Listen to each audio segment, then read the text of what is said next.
It concluded that the structure of the police system needed to be reformed. While they had found no evidence of corruption, Dutroux had profited from their incompetence. To me, the crucial sentence in the final report of the Parliamentary Commission was: there are so many errors, so many mistakes during this investigation that it can't be explained only by mistake. There must be more. The court case finally got underway in 2004, 8 years after Dutroux's capture, in the new Palais de Justice at Arlon. 500 witnesses were called to testify. Dutroux, the most hated man in Belgium, along with Michel Martin and Michel Lelièvre, was present in court, protected behind bulletproof glass. The victims Sabine and Laetitia were also present to testify against them. I can assure you that all of these people have frightening personalities. Laetitia was afraid of the way they looked at her. She was afraid of their mocking attitudes. They often taunted us in a sadistic way, by looking the victims in the eye, by looking at us, by threatening us. For 4 months, the court was drip-fed with the horror of what had happened to the girls and the confusion of the case. Dutroux maintained that he was merely part of a bigger paedophile network and denied the kidnap and murder of Julie and Melissa. As the basement cell had been the center of the tragedy, it also became the focus of the case.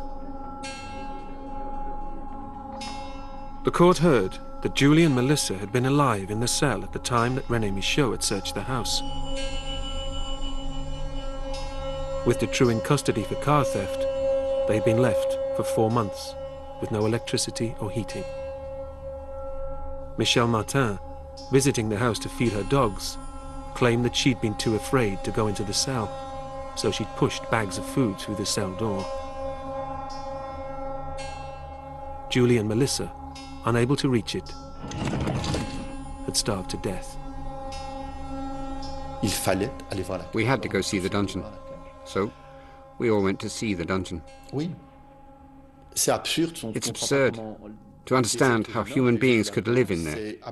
It's despicable. The feeling I had and the image I have of this dungeon, I think one of the most moving moments was when I saw one of the parents, Julie's father, Jean-Denis Lejeune, and Laetitia, arm in arm in this dungeon, crying because they had seen a little inscription that one of the young victims had made, using her nails. She still had something to say before she died. And to see the looks on their faces, Jean-Denis Lejeune and Laetitia, in that dungeon, it's clear that all you could do was cry. After 4 months, Dutroux was found guilty of the kidnap and rape of the 6 girls and the murder of Anne and Effia. He received life imprisonment. Michel Martin received 30 years and Lelièvre 25 years. But the trial had raised more questions than it had answered. 30 witnesses had died in mysterious circumstances in the run-up to the trial.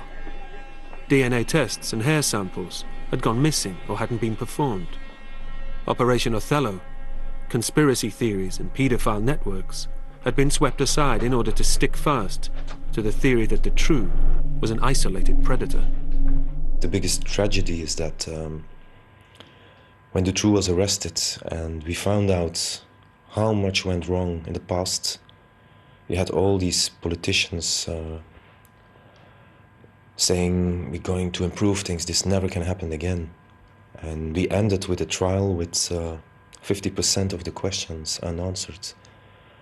I can make just a remark that these questions are unanswered, but if I would be one of these parents, I don't know how to continue my life. 2005 marked the 10th anniversary of the girl's disappearance.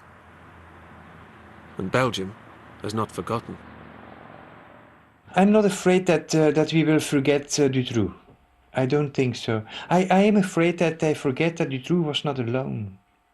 I am afraid that people will forget that there was also Martin. Martin was a teacher. But she didn't give little children something to eat, to survive. No, she didn't. I don't think, I'm sure that no one will forget Dutroux. But I'm frightened that they will forget that it's more than Dutroux. That there were more persons, that there is Michel Lièvre, that there is Martin, and perhaps others. Perhaps others. Perhaps others. Following the ambulance services, fire crews, doctors and nurses as they race to save lives. Steve Scott's here with Night Watch, next tonight on ITV1.